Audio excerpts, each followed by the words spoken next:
다윗이 감람산 길로 올라갈 때 그의 모습이 기록되어 있습니다. 지금 다윗은 압살롬에게 이 모반을 당하여 쫓겨나게 됐어요. 그리고 그는 죽음의 위험의 시간이 왔습니다. 자기 아들이 압살롬이 그를 죽이려고 합니다. 왕위를 빼앗기게 되었습니다. 그래서 도망가야 되는데 그의 행동이 기록되어 있어요. 감람산 길로 올라갈 때에 그의 머리를 그가 가리고 맨발로 울며 가고 그와 함께 가는 모든 백성들도 각각 자기의 머리를 가리고 울며 올라가니라. 오랫동안 이 회개에 대한 말씀을 집중하고 있었는데요. 제가 놓친 것이 지금 다윗이 감람산 길로 가게 된 것이 그가 나단 선지자 앞에서 회개할 기회를 얻었을 때였습니다. 나단 선지자 앞에서 다윗이 회개한 것을 우리가 알아요. 그 회개는 뭐냐면 나단 선지자 앞에서 내가 주께 범죄하였나이다 고백한 회개였죠. 죄를 고백한 회개를 했을 때 주님은 나단 선지자에게 즉시 말했습니다. 이제 당신의 죄는 사함을 받았습니다. 그러나 당신의 죄는 사함 받았지만 당신의 악인은 죽을 것이다. 그리고 그 이후에 하나님께서 죄의 대가가 어떤 일이 있을 거라는 것을 말했어요. 그런데 저는 그 죄의 고백으로 인하여 주님이 주신 죄사함에 대한 것을 흰눈처럼 휘어지게 하는 죄사함을 경험하게 됐어요. 그런데 죄사함을 받았지만 그 죄의 열매, 죄의 대가를 보게 하신 것을 제가 소홀하고 회개하지 못한 삶을 이 어리석고 이 강팍한 사람이 정말 몰랐습니다. 그래서 오늘 다시 읽은 거예요. 다윗이 죄를 고백함으로 죄사함을 받았지만 여전히 그는 회개의 결과, 그 대가를 보고 있어요. 그래서 자기 아들 압살롬에게 쫓김을 당하게 되었어요. 그가 낳은 아기는 죽었습니다. 그런데 그는 나라의 왕위까지 빼앗기게 되었습니다. 그때 다윗의 행동은 여전히 회개하는 거예요. 주님이 나단 선지자를 통하여 죄사함을 받았다고 말했지만 그는 여전히 지금까지 회개밖에 생각이 없어요. 다윗 속에는. 그의 생각을 알 수 있는 것이 지금 감람산 길을 올라갈 때에 그의 머리를 가리고 이것이 회개예요. 근데 맨발로 울며 이 맨발이 회개라는 것은 오랫동안 배워왔어요. 맨발로 회개하는 것은 살인자 모세가 도망갔을 때 40년 동안 그 긴 시간 동안 그는 완전히 목동이 되었습니다. 그제서야 주님이 그에게 나타났어요. 그가 이제는 아무것도 할 수 없다 이렇게 말하는 40년 동안 주님이 그에게 뼈저리게 준 것은 뭐냐면 나는 스스로 이제는 아무것도 할 수 없다는 것. 회개는 아무것도 할 수 없다는 이 절망의 고백인 것을 알게 됩니다. 그때 주님이 나타났어요. 40년 만에. 모세야 가까이 하지 말라. 네가 선 곳은 거룩한 땅이니 내 발에서 신을 벗으라. 이것이 처음 들은 말씀이에요. 모세를 통하여. 내 발에 신을 벗으라. 이때부터 모든 회개는 신을 벗는 거예요. 이것은 모든 권리를 포기하는 거예요. 그것이 룻기에 보아스와 결혼할 수 있는 자격이 있을 때에 그 자격에 해당되는 사람이 신을 벗어요. 나는 하지 않겠습니다. 회개하는 것은 모든 권리를 내려놓는 거예요. 그런데 제 속에는 모든 권리를 포기한다고 하지만 제 속에 교회를 위하거나 복음을 전하기 위한 이유라고 저는 여기면서 이 건물이 물에 침수돼서 이 방송을 할 수 없을 때에도 저는 어떻게 하면 이 설교를 어떻게 하면 회복할 수 있나, 그 저의 바람을 교회를 위한다는 뜻에서 저는 계속 이 동영상을 올리려고 했습니다. 왜냐하면 이 새벽 설교가 이 온 교인들이 나눠야 될 양식이라고 믿었기 때문에 어떻게 하든지 새벽 설교를 하려고 노력했어요. 그런데 설교를 하려고 할 때마다 교회 대표들은 다, 많은 사람들이 다 저를 오해하더라고요. 근데 지금 보니까 그것이 다 주님이 하신 일이었어요.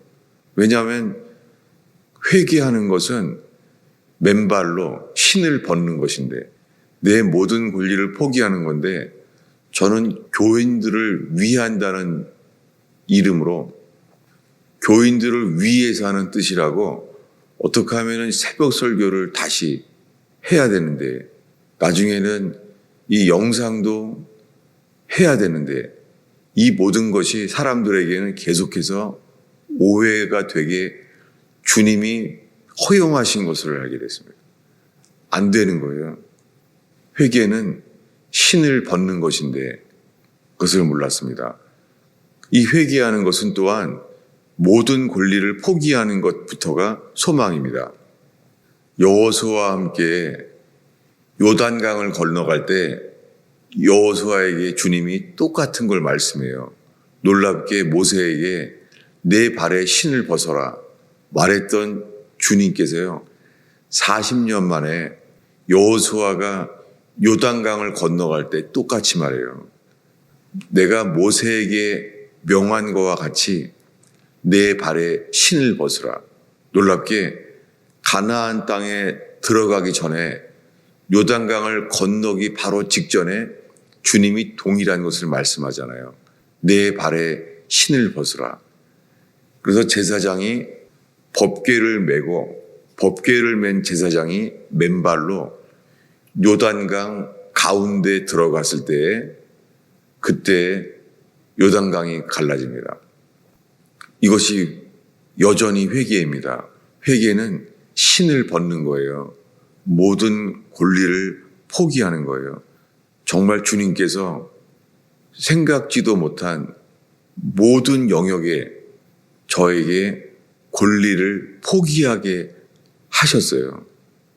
그냥 제가 기준이 되어서 이제는 되지 않았나, 이제는 다 포기하지 않았나, 이것이 저의 기준에 자기의라는 것을 정말 알게 돼요.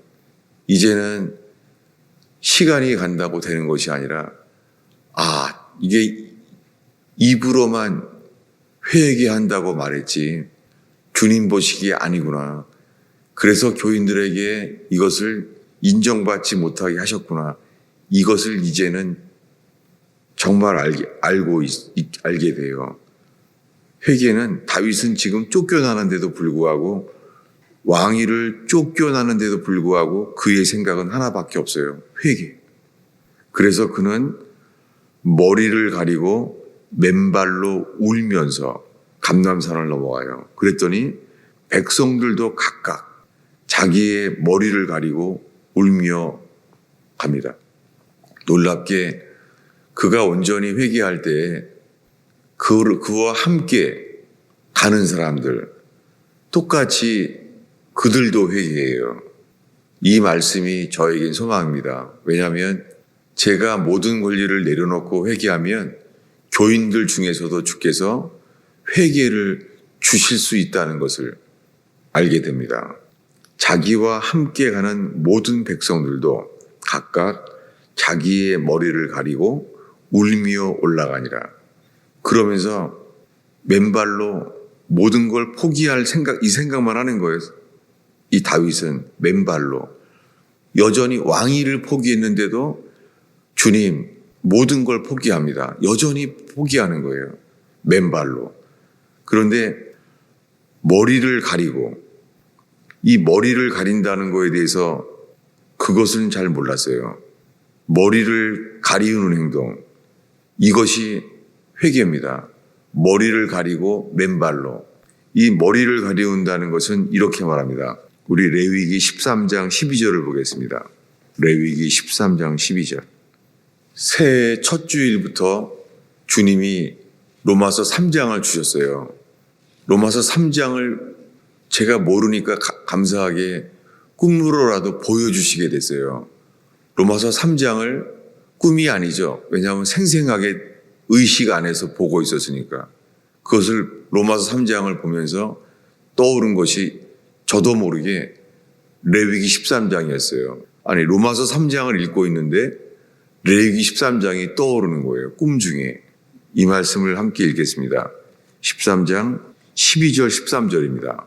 읽겠습니다. 제사장이 보기에 나병이 그 피부에 크게 발생하였을 때 그 환자의 머리부터 발끝까지 퍼졌으면 그가 진찰할 것이요. 나병이 과연 그의 전신에 퍼졌으면 그 환자를 정하다 할지니 다 희어진 자인즉 정하거니와. 이 말씀은요, 나병 환자에게 해당되는 말씀이에요. 레위기 13장은 나병 환자가 그 나병이 피부에 크게 발생하였을 때 그 환자의 머리부터 발끝까지 퍼졌으면 나병 환자라는 것이죠. 놀랍게 다윗이 나단 선지자 앞에서 고백할 때 이렇게 말합니다. 우슬초로 나를 정결케 하소서. 무엇입니까? 자기가 살인하여서 우리아를 죽이고 그의 아내를 취해했습니다. 그는 자기의 간음죄를 가리기 위하여 더 큰 죄를 범하게 됩니다. 더 큰 죄를 범하게 되어버린 거예요. 그는 더 악화되는 거예요. 그랬을 때 다윗이 말했습니다. 우슬초로 나를 정결케 하소서. 머리끝부터 발끝까지 다 나는 나병 환자입니다. 라는 고백이죠. 놀랍게 나단 선지자 앞에서 그의 죄를 고백했는데 주님은 지금 압살롬에게 모반을 당하는 수년 동안의 과정이 있어요. 주님은 압살롬을 통하여 백성들의 마음을 도적질하게 되게 만드셨어요. 그래서 쫓김을 당할 때 오늘 읽은 말씀, 머리를 가리고 맨발로, 그 머리를 가린다는 말씀을 그때는 잘 몰랐어요. 그 중요한 것이. 머리를 가린다는 게 이게 나병 환자들의 회개할 때 고백이에요. 머리를 가리운다는 것. 그리고 그는 말합니다. 보겠습니다. 레위기 13장 45절입니다. 45절, 46절입니다. 우리 45절부터 한 목소리로 읽겠습니다. 나병 환자는 옷을 찢고 머리를 풀며 윗입술을 가리고 외치기를 부정하다, 부정하다 할 것이요. 병이 있는 날 동안은 늘 부정할 것이라. 그가 부정한 즉 혼자 살되 진영 밖에서 살지니라. 제사장은 전신이 다 퍼졌을 때 제사장은 말하죠. 나단 선지자처럼 온 몸이 머리끝부터 발끝까지 퍼지면 정하다라고 제사장이 말하죠. 그런데 자기 자신은요, 나병 환자 자신은 이렇게 말해야 돼요. 머리를 풀며 옷을 찢고 제사장이 정하다 말을 할지라도 자기 자신은 옷을 찢고 머리를 풀며 윗입술을 가리우고 외치기를 부정하다, 부정하다. 저는 그래서 교인들을 통하여 주님이 저 사람 회개한 사람 아니구나 이런 말을 듣게 하셨고 그 말이 맞았어요. 주님 보시기에, 교인들 보기에 이것은 윗입술을 가리고 머리를 풀며 그런 행동이 아니었어요. 놀랍게 다윗 왕이 감람산에서 왕위를 쫓김을 당하게 하셔서 그가 예루살렘을 떠나는 이 감람산 정상에서 그가 머리를 가리고 회개한 것을 알게 됐어요. 그는 억울하다고 전혀 생각하지 않고 모든 걸 버리고 그는 감람산을 넘었습니다. 그리고 성경은 다윗이 그것이 나단 선지자 앞에서 입으로 회개한 그가 이제는 삶으로 회개하게 하신 것을 알게 되었습니다. 그리고 오히려 그때로부터 그가 왕위가 회복돼요. 그리고 회복돼도 그는 압살롬이 죽었는데도 그는 스스로 왕위를 취하지 않아요. 그리고 유다 지파의 장로들과 그 10지파의 장로들이 그를 찾아오기 와서 왕을 하라고 하기 전에 스스로 취하지 않았었습니다. 이것이 온전한 회개라는 것을 보게 돼요. 병이 있는 동안은 늘 부정할 것이라. 이 병이 있는 동안에는 부정하다 할 것이요. 늘 불정할 것이라. 부정한 즉 혼자 살되 진영 밖에 살지니라. 코로나 바이러스 때문만은 아니고 매일 교회에 와서 기도를 하는데요.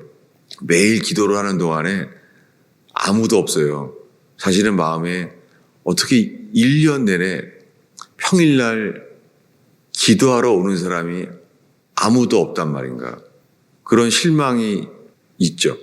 그거 자체가 제가 여전히 자기의이고 그것을 제가 온 교인들에 대한 그 온전한 회개함이 아닌 걸 보게 됐어요. 왜냐하면 매일 기도하러 새벽 기도 이후에도 매일 낮에 교회라러 기도하러 오는데요.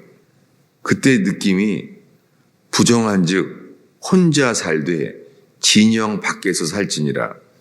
저는 레위기 13장 이 46절이 교회에 오면 느끼는 저의 정서였어요. 아무도 없구나. 이것이 이 말씀을 읽는데 그가 부정한 즉 혼자 살되 진영 밖에서 살지니라. 이게 매일매일 저의 정서예요. 아, 이것이 주님이 저에게 말씀하신 것이구나. 이것이 새해 주님께서 로마서 3장을 열어주시면서 레위기 13장이 동시에 떠오르는 거예요.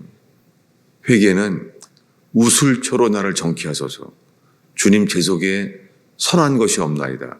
정말 교인들이 이 교회가 이렇게 어려운데도 교회를 위해서 기도할 사람이 없구나. 교회가 이렇게 어려운데도 함께 기도하는 사람이 없구나. 이렇게 생각하는 제 판단 자체가 여전히 부정하다. 이것을 고백하지 않을 수가 없어요. 이 생각 소개가 입으로만 혀로만 고백했지 머릿속의 생각 자체가 자기인 거예요. 큰아들처럼. 이것을 알게 하셔서 정말 주님께 감사가 나오는 거 있죠. 기도하겠습니다. 하나님 아버지, 이 새벽에 주 앞에 나오는 주의 백성을 올려드립니다. 주님이 새벽에 주를 찾게 되며 주께 깨어있게 된 자체가 큰 은혜인 것을 감사합니다. 하나님, 이 새벽에 주를 예배하러 나온 주의 백성들과 함께 온전히 회개하여 하나님과 동행하는 삶이 일어나게 하옵소서. 우리들의 생각 속에 내 판단, 내 감정, 내 뜻대로 행동하는 나를 회개하게 하시며 자기를 부인하며 자기 십자가를 지고 따르는 골고다의 길에 그 겟세마네의 기도를 인도하여 주옵소서. 오 주님, 새벽에 우리를 버리고 주의 뜻을 따르는 그 크신 은혜를 허락하옵소서. 예수님의 이름으로 기도하였습니다.